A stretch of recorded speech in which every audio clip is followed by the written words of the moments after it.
Dear children, accountancy ക്ലാസ്സിലേക്ക് ഏവർക്കും ഹൃദ്യമായ സ്വാഗതം. ക്യാഷ് ബുക്കിൻ്റെയും പാസ്ബുക്കിൻ്റെയും ബാലൻസുകൾ തമ്മിൽ ഉണ്ടാകുന്ന വ്യത്യാസങ്ങളുടെ കാരണങ്ങളെക്കുറിച്ചാണല്ലോ നമ്മളിപ്പോൾ പഠിച്ചുകൊണ്ടിരിക്കുന്നത്. കഴിഞ്ഞ ക്ലാസ്സിൽ ടൈമിംഗ് ഡിഫറൻസ് കൊണ്ടുണ്ടാകുന്ന 4 കാരണങ്ങളെക്കുറിച്ച് നമ്മൾ പഠിച്ചു കഴിഞ്ഞു. ഇന്നത്തെ ക്ലാസ്സിൽ ബാക്കി കാരണങ്ങളെക്കുറിച്ച് വിശദമായി പഠിക്കാം. Fifth, amount directly deposited into the bank account. ഉപഭോക്താവിൻ്റെ അക്കൗണ്ടിലേക്ക് നേരിട്ടുള്ള നിക്ഷേപം അല്ലെങ്കിൽ direct payment into the bank by a customer. അതായത് ബിസിനസ് ഓർഗനൈസേഷനിൽ ചില കസ്റ്റമേഴ്സ് ക്യാഷ് കയ്യിലേക്ക് തരുന്നതിന് പകരം ബാങ്കിലേക്ക് നേരിട്ട് പേയ്മെൻറ്റ് നടത്തുന്നു. ഒന്നുകൂടി വിശദമായി പറയാം. ചില സന്ദർഭങ്ങളിൽ ബിസിനസിൻ്റെ ഉപഭോക്താക്കളോ അല്ലെങ്കിൽ ഡെറ്റേഴ്സോ, അതായത് ബിസിനസ്സിലേക്ക് പണം തരാനുള്ളവരെയാണല്ലോ ഡെറ്റേഴ്സ് എന്ന് വിളിക്കുന്നത്. അപ്പോൾ അവർ നമ്മുടെ കയ്യിലേക്ക്, ബിസിനസ് ഓർഗനൈസേഷൻ്റെ കയ്യിലേക്ക് ക്യാഷ് തരുന്നതിന് പകരം അവർ നേരിട്ട് സ്ഥാപനത്തിൻ്റെ അക്കൗണ്ടിലേക്ക് പണം നിക്ഷേപിക്കുന്നു.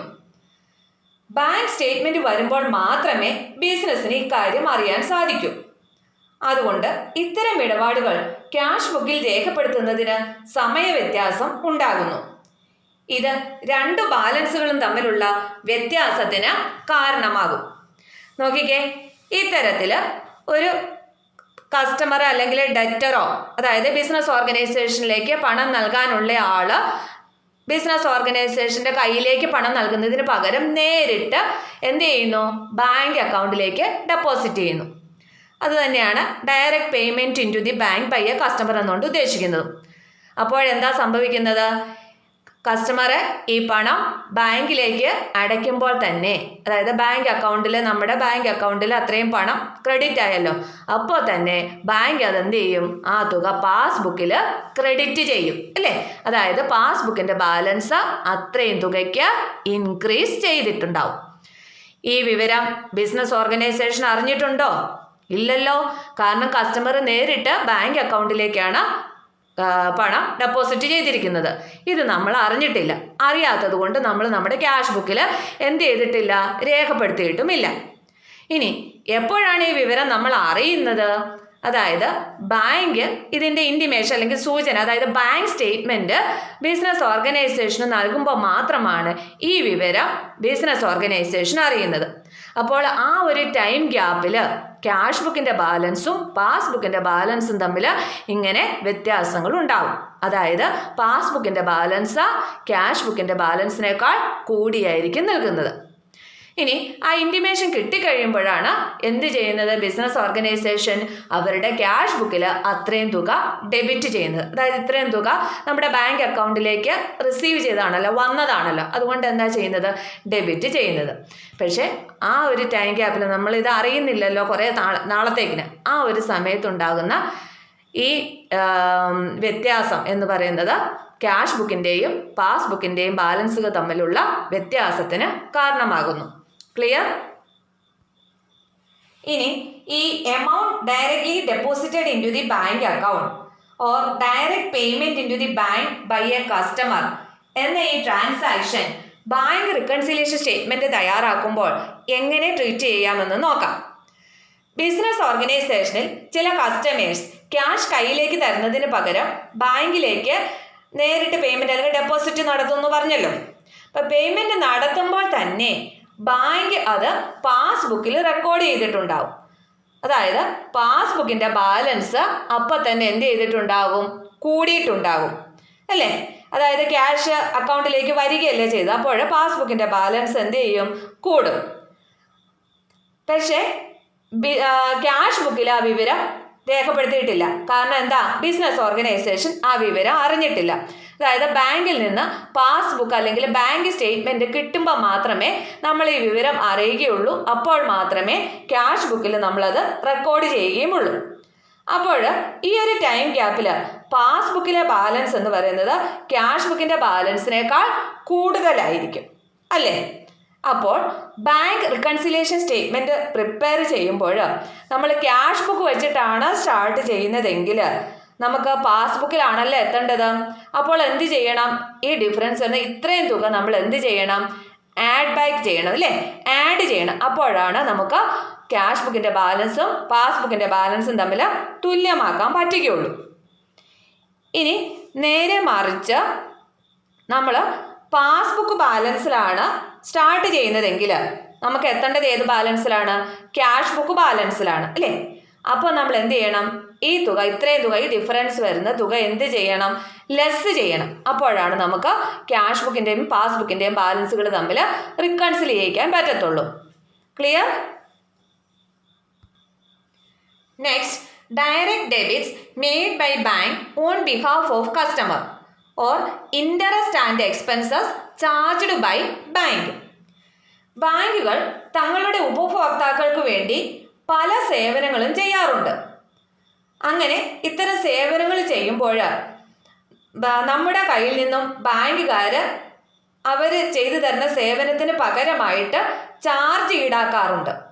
ഈ ഒരു കേസിൽ എന്താണ് ചെയ്യേണ്ടതെന്നാണ് നമ്മൾ ഡിസ്കസ് ചെയ്യുന്നത്. അതായത് ഇത്തരത്തിൽ ബാങ്കുകൾ തങ്ങളുടെ കസ്റ്റമേഴ്സിന് വേണ്ടി പല സേവനങ്ങളും ചെയ്യാറുണ്ടെന്ന് പറഞ്ഞല്ലോ. അപ്പം ഇതിനായിട്ട് ചാർജുകൾ ഈടാക്കുകയും ചെയ്യും. അപ്പം ഈ പ്രതിഫല തുക അക്കൗണ്ടിൽ നിന്ന് ബാങ്ക് നേരിട്ട് കുറയ്ക്കുകയും ചെയ്യുന്നു. അപ്പം നമ്മുടെ അക്കൗണ്ടിൽ ക്യാഷ് കാണുമല്ലോ, അപ്പം ബാങ്കുകാർ എന്ത് ചെയ്യും? ആ തുക നമ്മുടെ അക്കൗണ്ടിൽ നിന്ന് തന്നെ അങ്ങ് പിൻവലിക്കും. എന്നാൽ ഈ കാര്യങ്ങൾ ബാങ്ക് സ്റ്റേറ്റ്മെന്റ് വരുമ്പോൾ മാത്രമേ ഉപഭോക്താവ് അല്ലെങ്കിൽ കസ്റ്റമർ അറിയുകയുള്ളൂ. ഇപ്പോൾ ഉദാഹരണത്തിന് പിഴ പലിശ, അതുപോലെ ആകസ്മികമായിട്ടുള്ള കിഴിവുകൾ, ഓവർ ഡ്രാഫ്റ്റിന്റെ പലിശ, കളക്ഷൻ കിഴിവ്, ഇത്തരത്തിലുള്ള പല ചാർജുകളും ബാങ്ക് നേരിട്ട് നമ്മുടെ അക്കൗണ്ടിൽ നിന്ന് ഈടാക്കും. ഈ കാരണത്താൽ ക്യാഷ് ബുക്കിന്റെയും പാസ്ബുക്കിന്റെയും ബാലൻസുകളിൽ വ്യത്യാസം സംഭവിക്കുന്നു. അപ്പൊ ഇത്തരത്തില് ചാർജുകൾ ഈടാക്കുമ്പോൾ എന്താ സംഭവിക്കുന്നത്? പാസ്ബുക്കിൽ അപ്പം തന്നെ അവരത് ഡെബിറ്റ് ചെയ്യും. അതായത് നമ്മുടെ പാസ്ബുക്ക് ബാലൻസ് ആ ഈടാക്കുന്ന അത്രയും തുകയ്ക്ക് എന്ത് ചെയ്യും? കുറയും അല്ലേ, ഡിക്രീസ് ചെയ്യും. പക്ഷേ ഈ വിവരം ബിസിനസ് ഓർഗനൈസേഷൻ അറിഞ്ഞിട്ടില്ല. അതുകൊണ്ട് ക്യാഷ് ബുക്കിൽ എന്ത് ചെയ്തിട്ടില്ല? അത് റെക്കോർഡ് ചെയ്തിട്ടുമില്ല. ഇനി എപ്പോഴാണ് ഇത് ഇവർ ക്യാഷ് ബുക്കിൽ റെക്കോർഡ് ചെയ്യുന്നത്? അതായത് പാസ്ബുക്ക് നമ്മുടെ കയ്യിൽ അല്ലെങ്കിൽ ബാങ്ക് സ്റ്റേറ്റ്മെന്റ് ബിസിനസ് ഓർഗനൈസേഷന് കിട്ടിക്കഴിയുമ്പോൾ മാത്രമാണ് അത് ക്യാഷ് ബുക്കിലേക്ക് റെക്കോർഡ് ചെയ്യുകയും ക്യാഷ് ബുക്കിന്റെ ബാലൻസ് റെഡ്യൂസ് ചെയ്യുകയും ചെയ്യുകയുള്ളൂ. അപ്പോൾ ആ ഒരു ടൈം ഗ്യാപ്പിൽ ക്യാഷ് ബുക്കിന്റെ ബാലൻസും പാസ്ബുക്കിന്റെ ബാലൻസും തമ്മിൽ വ്യത്യാസങ്ങൾ ഉണ്ടാകും.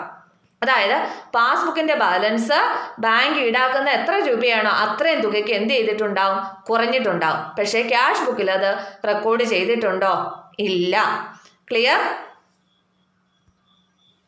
ഇനി ഈ direct debits made by bank on behalf of customer അല്ലെങ്കിൽ interest and expenses charged by bank എന്ന ഈ ട്രാൻസാക്ഷൻ ബാങ്ക് റിക്കൺസിലേഷൻ സ്റ്റേറ്റ്മെന്റ് തയ്യാറാക്കുമ്പോൾ എങ്ങനെയാണ് ട്രീറ്റ് ചെയ്യേണ്ടതെന്ന് നോക്കാം.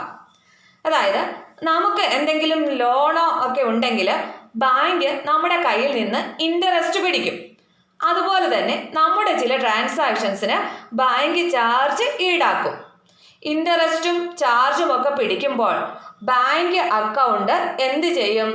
ഡെബിറ്റ് ചെയ്യും അല്ലേ. അപ്പം അതായത് ബാങ്കുകാർ നമ്മളുടെ കയ്യിൽ നിന്നും ബിസിനസ് ഓർഗനൈസേഷൻ്റെ കയ്യിൽ നിന്നും ഇൻട്രസ്റ്റോ അല്ലെങ്കിൽ ബാങ്ക് അവർ ചെയ്തു തരുന്ന സേവനത്തിന് എന്തെങ്കിലും ചാർജുകളൊക്കെ ഈടാക്കുമ്പോൾ അപ്പം തന്നെ ബാങ്കുകാർ അത് അവരുടെ പാസ്ബുക്കിൽ എന്ത് ചെയ്യും?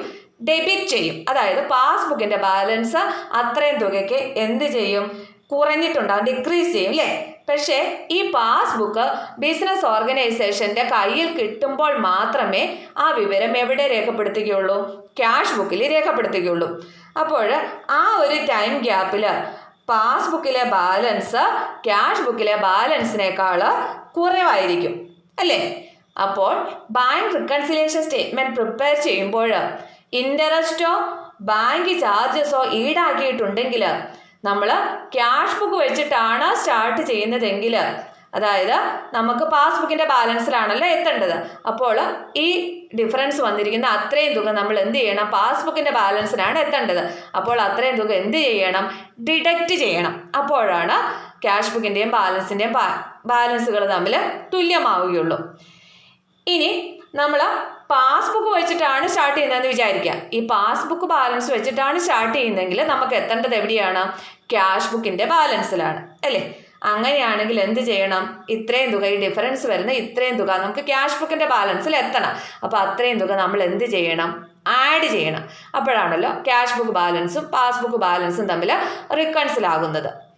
ക്ലിയർ ആയില്ലേ? Next, bills collected by the bank on behalf of the customer.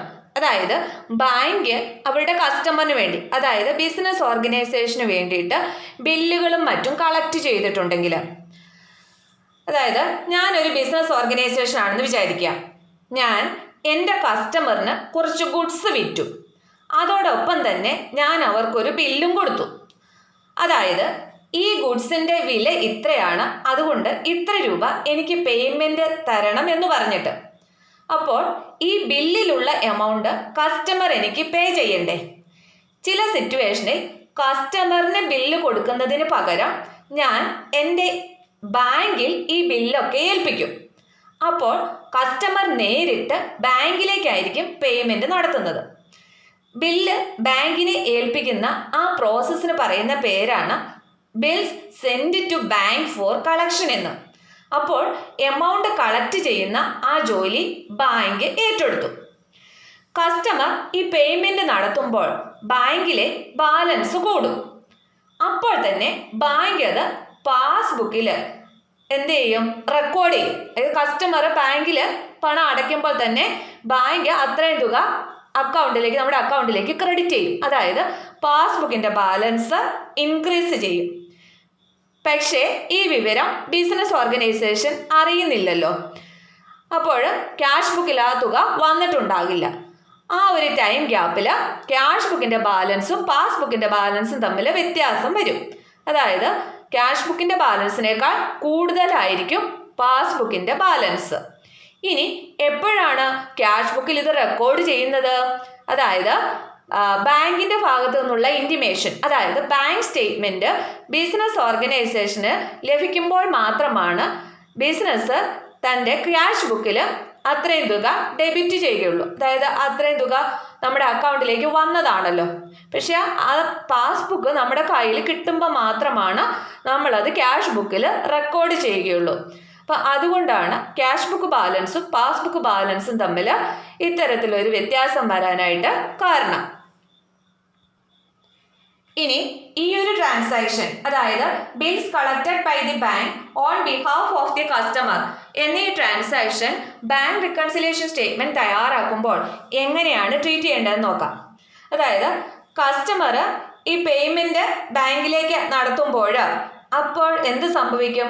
ബാങ്കിലെ ബാലൻസ് കൂടും. അതായത് പാസ്ബുക്കിൻ്റെ ബാലൻസ് ഇൻക്രീസ് ചെയ്യും. പക്ഷേ ക്യാഷ് ബുക്കിൽ അത് വന്നിട്ടുണ്ടോ? ഇല്ല. അതായത് ബിസിനസ് ഓർഗനൈസേഷനിൽ ഈ പാസ്ബുക്ക് കിട്ടിക്കഴിയുമ്പോൾ മാത്രമാണ് നമ്മളത് ക്യാഷ് ബുക്കിൽ റെക്കോർഡ് ചെയ്യുകയുള്ളൂ. അപ്പോൾ ആ ഒരു ടൈം ഗ്യാപ്പിൽ ക്യാഷ് ബുക്കിൻ്റെ ബാലൻസിനേക്കാൾ കൂടുതലായിരിക്കും പാസ്ബുക്ക് ബാലൻസ്. അപ്പോൾ ബാങ്ക് റിക്കൺസിലിയേഷൻ സ്റ്റേറ്റ്മെൻറ്റ് പ്രിപ്പയർ ചെയ്യുമ്പോൾ ക്യാഷ് ബുക്ക് വെച്ചിട്ടാണ് സ്റ്റാർട്ട് ചെയ്യുന്നതെങ്കിൽ നമുക്ക് എത്തേണ്ടത് പാസ്ബുക്ക് ബാലൻസിലാണല്ലോ. അപ്പോൾ പാസ്ബുക്ക് ബാലൻസിൽ എത്തണമെങ്കിൽ നമ്മൾ ഈ ഡിഫറൻസ് വന്നിരിക്കുന്ന ഇത്രയും തുക നമ്മൾ എന്ത് ചെയ്യണം? പാസ്ബുക്കിൻ്റെ ബാലൻസിൽ എത്തണമെങ്കിൽ അത്രയും തുക ആഡ് ചെയ്യണം, അല്ലേ? അപ്പോഴാണ് ക്യാഷ് ബുക്കിൻ്റെ ബാലൻസും പാസ്ബുക്കിൻ്റെ ബാലൻസും തമ്മിൽ ഒരേപോലെ ആകുകയുള്ളൂ. ഇനി നേരെ മറിച്ച് നമ്മൾ സ്റ്റാർട്ട് ചെയ്യുന്നത് പാസ്ബുക്ക് ബാലൻസിലാണ് എങ്കിൽ നമ്മൾ എത്തേണ്ടത് ഏത് ബാലൻസിലാണ്? Cash book ബാലൻസിലാണ്. അങ്ങനെ വരുമ്പോൾ ഈ ഡിഫറൻസ് വരുന്ന തുക നമ്മൾ എന്ത് ചെയ്യണം? ലെസ് ചെയ്യണം. അപ്പോഴാണ് ക്യാഷ് ബുക്ക് ബാലൻസും പാസ്ബുക്ക് ബാലൻസും തമ്മിൽ റിക്കൺസിൽ ആവുകയുള്ളൂ. Clear? Next, interest allowed by bank. അതായത് ബാങ്ക് ബിസിനസ് ഓർഗനൈസേഷന് പലിശ അനുവദിച്ചിട്ടുണ്ട് എങ്കിൽ, നമുക്ക് എന്തെങ്കിലും തരത്തിലുള്ള ഡെപ്പോസിറ്റുകൾ ബാങ്കിലുണ്ടെങ്കിൽ ബാങ്ക് നമുക്ക് ഇൻട്രസ്റ്റ് തരുമല്ലോ. അപ്പോൾ ആ ഇൻട്രസ്റ്റ് തരുമ്പോൾ തന്നെ ബാങ്ക് എന്ത് ചെയ്യും? ബാങ്ക് പാസ്ബുക്കിൽ അത്രയും തുക ക്രെഡിറ്റ് ചെയ്യും. അതായത് പാസ്ബുക്കിൻ്റെ ബാലൻസ് അത്രയും തുകയിൽ എന്ത് ചെയ്യും? ഇൻക്രീസ് ചെയ്യും. പക്ഷേ ഈ വിവരം ബിസിനസ് ഓർഗനൈസേഷൻ അറിയുന്നില്ലല്ലോ. അതെപ്പോൾ മാത്രമേ അറിയുള്ളൂ? ബാങ്കുകാർ ബാങ്ക് സ്റ്റേറ്റ്മെൻറ്റ് നൽകുമ്പോൾ മാത്രമേ നമ്മൾ ആ വിവരം അറിയുകയുള്ളൂ. അപ്പോൾ ആ ഒരു ടൈം ഗ്യാപ്പിൽ ക്യാഷ് ബുക്കിൻ്റെ ബാലൻസും പാസ്ബുക്കിൻ്റെ ബാലൻസും തമ്മിൽ വ്യത്യാസം ഉണ്ടാകും. അതായത് ക്യാഷ് ബുക്കിൻ്റെ ബാലൻസിനേക്കാൾ കൂടുതലായിരിക്കും പാസ്ബുക്കിൻ്റെ ബാലൻസ്. പിന്നെ അങ്ങനെ എപ്പോഴാണോ നമുക്ക് അറിയിപ്പ് കിട്ടുന്നത് അപ്പോൾ മാത്രമായിരിക്കും നമ്മൾ നമ്മുടെ ക്യാഷ് ബുക്കിൽ അത്രയും തുക കിട്ടിയതായിട്ട് രേഖപ്പെടുത്തുന്നത്, അതായത് ഡെബിറ്റ് ചെയ്യുന്നത്. അപ്പോൾ ആ ഒരു കാലയളവിൽ ഇത്തരത്തിൽ വ്യത്യാസം ഉണ്ടാകും. ക്ലിയർ? ഇനി ഈ ഒരു ട്രാൻസാക്ഷൻ, അതായത് interest allowed by bank reconciliation statement തയ്യാറാക്കുമ്പോൾ എങ്ങനെയാണ് ട്രീറ്റ് ചെയ്യേണ്ടതെന്ന് നോക്കാം. നമുക്ക് എന്തെങ്കിലും തരത്തിലുള്ള ഡെപ്പോസിറ്റുകൾ ബാങ്കിൽ ഉണ്ടെങ്കിൽ ബാങ്ക് നമുക്ക് ഇൻട്രസ്റ്റ് തരുമെന്ന് പറഞ്ഞല്ലോ. അപ്പൊ ഇൻട്രസ്റ്റ് തരുമ്പോൾ ബാങ്ക് ആ എമൗണ്ട് ബാങ്ക് അക്കൗണ്ടിൽ ക്രെഡിറ്റ് ചെയ്യും. അതായത് അപ്പം തന്നെ അവരത് എവിടെ രേഖപ്പെടുത്തും? പാസ്ബുക്കിൽ റെക്കോർഡ് ചെയ്യും. അതായത് പാസ്ബുക്ക് ബാലൻസ് അത്രയും തുകയ്ക്ക് ഇൻക്രീസ് ചെയ്തിട്ടുണ്ടാകും. പക്ഷേ ബിസിനസ് ഓർഗനൈസേഷൻ്റെ കയ്യിൽ ഈ പാസ്ബുക്ക് കിട്ടിയ ശേഷം മാത്രമേ ക്യാഷ് ബുക്കിൽ അവരത് റെക്കോർഡ് ചെയ്യുകയുള്ളൂ. അപ്പോൾ ആ ഒരു സിറ്റുവേഷനിൽ ക്യാഷ് ബുക്കിലെ ബാലൻസ് പാസ്ബുക്കിലെ ബാലൻസിനേക്കാൾ കുറവായിരിക്കും. അതായത് ക്യാഷ് ബുക്കിൽ റെക്കോർഡ് ചെയ്തിട്ടില്ലല്ലോ.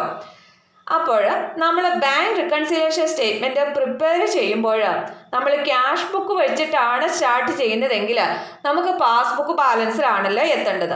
അപ്പോൾ ഈ ഡിഫറൻസ് വരുന്ന ഇത്രയും തുക നമ്മൾ എന്ത് ചെയ്യണം? പാസ്ബുക്ക് ബാലൻസിൽ എത്തണമെങ്കിൽ അത്രയും തുക ആഡ് ചെയ്യണം. എന്നാലാണല്ലോ ക്യാഷ് ബുക്ക് ബാലൻസും പാസ്ബുക്ക് ബാലൻസും തമ്മിൽ റിക്കൺസിൽ ആവുകയുള്ളൂ. ഇനി നേരെ മറിച്ച് പാസ്ബുക്ക് ബാലൻസ് വെച്ചിട്ടാണ് സ്റ്റാർട്ട് ചെയ്യുന്നതെങ്കിൽ നമുക്ക് എത്തേണ്ടത് ഏത് ബാലൻസിലാണ്? Cash book ബാലൻസിലാണ്. അപ്പോൾ ആ ഒരു സാഹചര്യത്തിൽ ഈ ഡിഫറൻസ് വരുന്ന ഇത്രയും തുക നമുക്ക് ക്യാഷ് ബുക്ക് ബാലൻസിൽ എത്തണം. അത്രയും തുക നമ്മൾ എന്ത് ചെയ്യണം? ഡിഡക്റ്റ് ചെയ്യണം, അല്ലെങ്കിൽ ലെസ് ചെയ്യണം. അപ്പോഴാണ് ക്യാഷ് ബുക്ക് ബാലൻസും പാസ്ബുക്ക് ബാലൻസും തമ്മിൽ റിക്കൺസിൽ ആവുകയുള്ളൂ. ക്ലിയർ?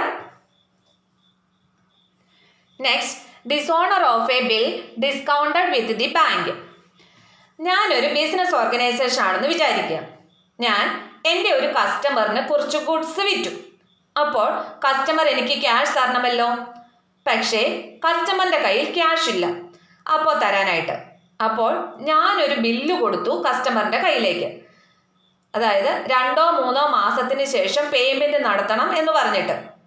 ഫോർ എക്സാമ്പിൾ 3 മന്ത് ആണെന്ന് വിചാരിക്കുക. അപ്പോൾ 3 മാസത്തിന് ശേഷം എനിക്ക് ക്യാഷ് തരാമെന്ന് പറഞ്ഞ് കസ്റ്റമർ അതിൽ സൈൻ ചെയ്ത് എനിക്കത് തിരികെ തന്നു. പക്ഷേ പെട്ടെന്ന് തന്നെ എനിക്ക് ക്യാഷിന് അത്യാവശ്യമുണ്ട്. അപ്പോൾ ഞാൻ ഈ ബില്ല് കൊണ്ടുപോയി എൻ്റെ ബാങ്കിൽ കൊടുക്കും. അപ്പോൾ ബാങ്ക് ചെറിയൊരു ഡിസ്കൗണ്ട് പിടിച്ചിട്ട് എനിക്ക് ആ ബില്ലിലുള്ള എമൗണ്ട് തരും. ഈ ഒരു പ്രോസസ്സിന് പറയുന്ന പേരാണ് ബിൽ ഡിസ്കൗണ്ടിങ്. അപ്പോൾ എനിക്ക് ക്യാഷ് കിട്ടുമ്പോൾ തന്നെ ഞാൻ എൻ്റെ ക്യാഷ് ബുക്കിൽ അത് ഡെബിറ്റ് ചെയ്യും. അതായത് ബാങ്ക് ക്യാഷ് വന്നു എന്ന രീതിയിൽ അപ്പോൾ തന്നെ ഞാനത് ഡെബിറ്റ് ചെയ്യും. പക്ഷേ ഈ 3 മാസം കഴിഞ്ഞിട്ടും എൻ്റെ കസ്റ്റമർ ബാങ്കിൽ പേയ്മെൻറ്റ് നടത്തിയില്ല. അപ്പോൾ ബാങ്ക് എന്ത് ചെയ്യും? ഒരു ചെറിയ ചാർജും കൂടെ പിടിക്കും. ഈ ഒരു പ്രോസസ്സിന് പറയുന്ന പേരാണ് ഡിസോണർ ഓഫ് എ ബിൽ, അതായത് ബിൽ ക്യാൻസൽ ആകുന്ന അവസ്ഥ. അപ്പോൾ ബാങ്ക് എൻ്റെ കയ്യിൽ നിന്ന് ചെറിയൊരു എമൗണ്ടും കൂടെ ഈടാക്കും ബാങ്ക് ചാർജായിട്ട്. എന്നിട്ട് ആ എമൗണ്ട് എൻ്റെ പാസ്ബുക്കിൽ ഡെബിറ്റ് ചെയ്യും. അപ്പോൾ പാസ്ബുക്കിലെ ബാലൻസ് കുറഞ്ഞിട്ടുണ്ടാവും. പക്ഷേ ക്യാഷ് ബുക്കിലെ ബാലൻസോ കൂടിയിരിക്കും. നമുക്കൊരു എക്സാമ്പിളിലൂടെ നോക്കാം. അപ്പം നിങ്ങൾക്ക് ഇത് കൂടുതൽ ക്ലിയർ ആകും. ഈ ഒരു എക്സാമ്പിൾ ഒന്ന് നോക്കിക്കേ. Balance as per cash book and passbook of Arjun are ₹20,000. അർജുൻ്റെ ക്യാഷ് ബുക്കിൻ്റെയും പാസ്ബുക്കിൻ്റെയും ബാലൻസ് പറയുന്നത് 20,000 രൂപയാണ്. He deposited a cheque of ₹3,000 immediately. ഒരു 3,000 രൂപയുടെ ചെക്ക് അർജുൻ ബാങ്കിലേക്ക് ഡെപ്പോസിറ്റ് ചെയ്തു. But bank will credit Arjun's account on realisation of amount. എന്നാൽ ബാങ്ക് ആ ചെക്കിലെ തുക ആക്ച്വലായിട്ട് കിട്ടുമ്പോൾ മാത്രമേ അർജുൻ്റെ അക്കൗണ്ടിലേക്ക് ക്രെഡിറ്റ് ചെയ്യുകയുള്ളൂ. Now the cheque is dishonoured four non payment. എന്നാൽ ആ ചെക്കിലെ തുക കിട്ടാത്തത് കാരണം അത് ഡിസോണർ ആയിപ്പോയി, ആ ചെക്ക് നിരാകരിച്ചു. Bank charges ₹100 in this connection. ഇതുമായി ബന്ധപ്പെട്ട് ബാങ്ക് നമ്മുടെ അക്കൗണ്ടിൽ നിന്ന് 100 രൂപ ഈടാക്കുകയും ചെയ്തു. കാരണം ആ ചെക്ക് ഡിസോണർ ആയി പോയല്ലോ. അതുകൊണ്ട് balance as per passbook stands. അപ്പം ഈ ഒരു സിറ്റുവേഷനിൽ എന്താ സംഭവിക്കുന്നത്, നമുക്കൊരു ഡയഗ്രമാറ്റിക് പ്രസൻറ്റേഷൻ ഒന്ന് നടത്തി നോക്കാം. അതായത് അതായത് പാസ്ബുക്കിൻ്റെയും ക്യാഷ് ബുക്കിൻ്റെയും ബാലൻസ് പറയുന്നത് എത്രയാണ്? 20,000. അതായത് ഇത് അർജുൻ്റെ ക്യാഷ് ബുക്ക്, ഇത് അർജുൻ്റെ പാസ്ബുക്ക്. അതായത് രണ്ടിൻ്റെയും ബാലൻസ് ഇപ്പോൾ എത്രയിലാണ് നിൽക്കുന്നത്? 20,000-ലാണ്. പാസ്ബുക്കിൻ്റെയും ക്യാഷ് ബുക്കിൻ്റെയും ബാലൻസ് 20,000-ലാണ്.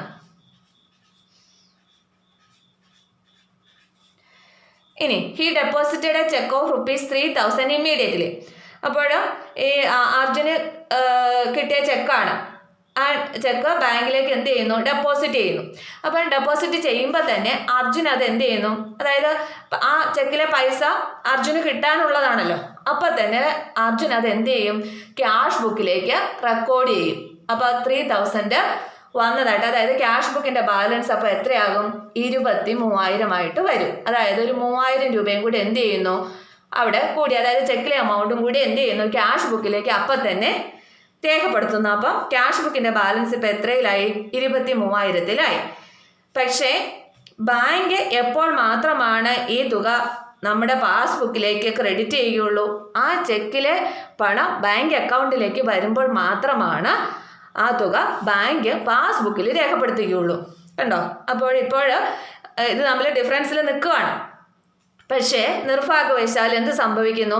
ആ ചെക്ക് ഡിസോണർ ആയി പോകുന്നു. അതായത് ആ ചെക്ക് തന്ന പാർട്ടി ആ സമയത്ത് എന്ത് ചെയ്തിട്ടില്ല? പണം നമ്മുടെ അക്കൗണ്ടിലേക്ക് ഇട്ടില്ല. അപ്പം അതുകൊണ്ട് ചെക്ക് ക്യാൻസൽ ആയിപ്പോയി. അപ്പോൾ തന്നെ ബാങ്ക് എന്ത് ചെയ്യുന്നു? ഒരു 100 രൂപ നമ്മുടെ അക്കൗണ്ടിൽ നിന്ന് ചാർജ് ഈടാക്കുന്നു, അല്ലേ? അതായത് ഒരു വണ്ടി ചെക്ക് തന്നല്ലേ, അപ്പം അല്ലെങ്കിൽ അക്കൗണ്ടിൽ തന്ന ആള്, ചെക്ക് തന്ന ആള് പൈസ അക്കൗണ്ടിലേക്ക് ഇട്ടില്ലല്ലോ. അപ്പോൾ അതിൻ്റെ ഒരു പിഴയായിട്ട് എന്ത് ചെയ്യുന്നു? ഒരു 100 രൂപ നമ്മുടെ അക്കൗണ്ടിൽ നിന്ന് ഡിഡക്റ്റ് ചെയ്യുന്നു. അതായത് ബാങ്ക് അപ്പം തന്നെ ഒരു 100 രൂപ നമ്മുടെ അക്കൗണ്ടിൽ നിന്ന് കുറയ്ക്കും. അപ്പോൾ എന്ത് സംഭവിക്കുന്നത്? അപ്പോൾ 20,000-ൽ നിന്ന് നമ്മുടെ അക്കൗണ്ട് ബാലൻസ് എത്രയായി മാറും? 19,900, 19,900 ആവുമല്ലോ. അതായത് ഇവിടെ ഒരു 100 രൂപ കുറച്ചു. അപ്പോൾ 19,900 ആയി കുറഞ്ഞു പാസ്ബുക്കിൻ്റെ ബാലൻസ്. അപ്പം നോക്കിക്കേ, ഇത് ഇപ്പോൾ ക്യാഷ് ബുക്കിൽ 23,000-ലാണ് നിൽക്കുന്നത്. അത് ശരിയാകൂലല്ലോ. അപ്പോൾ എന്ത് ചെയ്യണം? ഇപ്പോൾ ഇവിടെ balance as per passbook stand 19,900 എത്രയായി നിൽക്കുകയാണ്. While balance as per cash book stand ₹23,000. Cash ബുക്കിൻ്റെ ബാലൻസ് 23,000 നിൽക്കുകയാണ്. അപ്പം അർജുൻ എന്ത് ചെയ്യണമെന്നാണ് പറയുന്നത്? Hence mister Arjun should deduct ₹3,000 the amount of dishonoured check and ₹100 the amount of bank charges. അപ്പോൾ അതുകൊണ്ട് അടിയന്തരമായിട്ട് അർജുൻ എന്ത് ചെയ്യണം? ക്യാഷ് ബുക്കിൽ ഈ 3,000 രൂപയും, അതായത് ഡിസോണറായ ചെക്കിൻ്റെ തുക ആയിട്ടുള്ള 3,000 രൂപയും, അതോടൊപ്പം തന്നെ ബാങ്കുകാർ നമ്മുടെ അക്കൗണ്ടിൽ നിന്ന് ഈടാക്കിയിട്ടുള്ള ഈ 100 രൂപയും എന്ത് ചെയ്യണം? ഡിഡക്റ്റ് ചെയ്യണം. അപ്പം ഇത്രയും തുക എന്ത് ചെയ്യണം? അർജുൻ ക്യാഷ് ബുക്കിൽ ഡിഡക്റ്റ് ചെയ്ത് എത്രയിലാക്കി നിർത്തണം? 19,900-ലാക്കണം. എന്നാലാണല്ലോ ക്യാഷ് ബുക്ക് ബാലൻസും പാസ്ബുക്ക് ബാലൻസും തമ്മിൽ ഈക്വൽ ആകുകയുള്ളൂ. അപ്പോൾ ഈ ഒരു കേസിൽ, അതായത് dishonour of A bill discounted with the bank എന്ന് പറയുന്ന ഒരു ട്രാൻസാക്ഷൻ വന്നിട്ടുണ്ടെങ്കിൽ റിക്കൺസിൽ ചെയ്യിക്കാനായിട്ട് നമ്മൾ ഇങ്ങനെയാണ് ചെയ്യേണ്ടത്. ക്ലിയർ ആയല്ലോ അല്ലേ? ഇപ്പോൾ നമ്മൾ ടൈമിംഗ് ഡിഫറൻസ് മൂലമുണ്ടാകുന്ന എല്ലാ കോസസും ഡിസ്കസ് ചെയ്ത് കഴിഞ്ഞു. Next, differences caused by errors. എററുകൾ, തെറ്റുകൾ അല്ലെങ്കിൽ പിഴവുകൾ മൂലമുണ്ടാകുന്ന വ്യത്യാസങ്ങൾ. അതായത് ബാങ്കിൻ്റെ ഭാഗത്തു നിന്നോ ബിസിനസ് ഓർഗനൈസേഷൻ്റെ ഭാഗത്തു നിന്നോ ഉണ്ടാകുന്ന പിഴവുകൾ ക്യാഷ് ബുക്കിൻ്റെയും പാസ്ബുക്കിൻ്റെയും ബാലൻസുകളിൽ വ്യത്യാസങ്ങൾ ഉണ്ടാക്കുന്നു. അതിലൊന്ന് errors committed in recording transaction by the firm. അതായത് സ്ഥാപനം ഇടപാടുകൾ രേഖപ്പെടുത്തുമ്പോൾ ഉണ്ടാകുന്ന പിഴവുകളാണ് ഈ ഹെഡിൽ വരുന്നത്. ഒന്ന്, omission, wrong entry of cheque issued or deposited.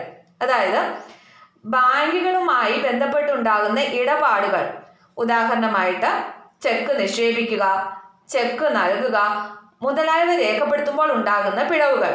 രേഖപ്പെടുത്തുമ്പോഴോ, അതായത് റെക്കോർഡ് ചെയ്യുമ്പോഴോ, അല്ലെങ്കിൽ രേഖപ്പെടുത്താൻ വിട്ടുപോകുമ്പോഴോ, ഒമിറ്റ് ചെയ്യാന്ന് പറഞ്ഞാൽ എന്താ, ഒമിഷൻ എന്ന് പറഞ്ഞാൽ വിട്ടുപോവുകയോ ചെയ്യുമ്പോൾ ക്യാഷ് ബുക്കിൻ്റെയും പാസ്ബുക്കിൻ്റെയും ബാലൻസുകളിൽ വ്യത്യാസം സംഭവിക്കാം.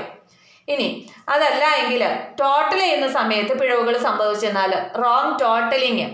അപ്പം ഈ ഒരു സാഹചര്യത്തിലും പാസ്ബുക്കിൻ്റെയും ക്യാഷ് ബുക്കിൻ്റെയും ബാലൻസുകൾ തമ്മിൽ വ്യത്യാസം വരാം. അപ്പം ഇത് രണ്ടും ഫെയിമിൽ ഉണ്ടാകുന്ന തെറ്റുകൾ കൊണ്ട് സംഭവിക്കുന്ന വ്യതിയാനങ്ങളാണ്. ഇനി അതുപോലെ തന്നെ errors committed in recording transactions by the bank, അതായത് ബാങ്ക് ഇടപാടുകൾ രേഖപ്പെടുത്തുമ്പോൾ ഉണ്ടാകുന്ന പിഴവുകളാണ് ഈ ഒരു ഹെഡിൽ വരുന്നത്. അതും ഇതുപോലെ തന്നെ, അതായത് ഉപഭോക്താവിൻ്റെ ബാങ്ക് ഇടപാടുകൾ പാസ്ബുക്കിൽ രേഖപ്പെടുത്തുമ്പോൾ ഉണ്ടാകുന്ന പിഴവുകളും അതുപോലെ തന്നെ രേഖപ്പെടുത്താൻ വിട്ടുപോകുന്നതും പാസ്ബുക്കിൻ്റെയും അതുപോലെ തന്നെ ക്യാഷ് ബുക്കിൻ്റെയും വ്യത്യാസങ്ങൾക്ക് കാരണമാകും.